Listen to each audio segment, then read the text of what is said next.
بھی غور کرو گے تو ہدایت نکلے گی، اس کی مثال بھی تمہیں ہدایت دے سکتی ہے، ٹھیک ہے نا؟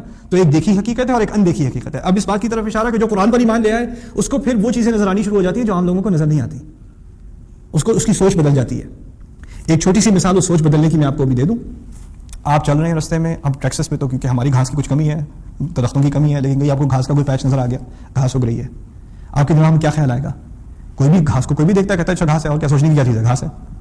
لیکن مسلمان کے یا مومن کے اہل قرآن کے جو قرآن کا طالب علم ہو، اس کے دماغ میں کیا بات آئے گی؟ اوہ اچھا یہ جو زمین ہے جو مردہ تھی، مری ہوئی تھی، اس پہ اللہ تعالیٰ کی طرف سے اوپر سے پانی آیا اور اس پانی کے آنے کے بعد اس مردہ زمین میں سے زندگی نکل آئی، ایسی بات ہے نا؟ اسی طرح اوپر سے حکم آئے گا اور میں بھی ایک دن زمین کے اندر جس طرح بیج تھا اس طرح میں ہوں گا اور میں بھی اسی طرح نکل آؤں گا۔ یعنی گھاس کو دیکھ کے آپ کو قیامت کا دن یاد آ جاتا ہے۔ یہ قرآن کی تربیت ہے۔